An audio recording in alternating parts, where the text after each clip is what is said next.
గడిచిన 5 ఏళ్ళు వైసీపీ పాలన ఎట్లా ఉందంటే మీరేం చెప్తారు? వైసీపీ పాలన చాలా అద్భుతంగా ఉంది, బాగుంది, చాలా బాగుంది వైసీపీ పాలన. ఏం నచ్చింది మీకు? ఎందుకని అద్భుతం?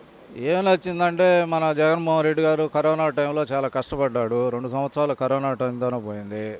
పేదవాళ్ళు కడుపు నిండా అన్నం తినేదానికి కానీ పెట్టిన సంక్షేమ పథకాలు కానీ చాలా అద్భుతంగా ఉన్నాయి.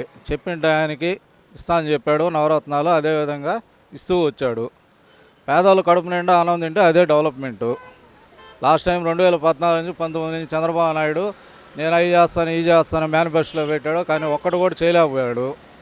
అది చంద్రబాబు నాయుడు మీద ప్రజలకు నమ్మకం లేకుండా పోయింది. అందువల్ల ఏంటంటే ఈసారి మన జగన్మోహన్ రెడ్డి గ్యారెంటీగా సీఎం అవుతాడు, విజయసాయి రెడ్డి ఎంపీ అవుతారు. విజయసాయి రెడ్డి కానీ ఎంపీ ఖచ్చితంగా అవుతాడు. ఎంపీ అయిన తర్వాత మన నెల్లూరు డెవలప్మెంట్ ఇంకా బాగా ఉంటుంది. ఆదాల ప్రభాకర్ రెడ్డి గారు కూడా మంచి మెజారిటీతో గెలుస్తారు. ఆయన ఇన్ఛార్జి వచ్చిన తర్వాత కూడా 150 కోట్లు రోడ్లు కానీ డ్రైన్లు కానీ అన్నీ చేయటం జరిగింది.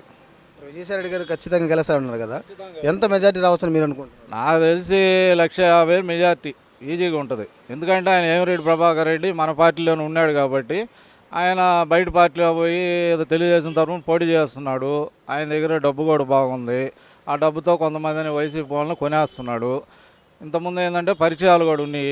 జగన్మోహన్ రెడ్డి ఆయన ఎంపీగా క్యాండిడేట్గా పెట్టి తిరగమని చెప్పాడు జనాలు. అసలు ఆయన ఎవరో కూడా తెలియదు, జనాలకి పరిచయం లేదు. అది జగన్మోహన్ రెడ్డి చెప్పిన తర్వాత ఏంటంటే జనాల్లో తిరగటం మొదలుపెట్టిన తర్వాత కొంచెం పరిచయాలు అయినాయి. దానివల్ల ఏంటంటే కొంచెం మెజార్టీ తగ్గద్దు అంతే. ఆయన ఏం గెలవడు. మనకి విజయసాయి రెడ్డి రావడం నెల్లూరు ప్రజలకి అదృష్టం. ఆయన Like and subscribe Eagle Media Works.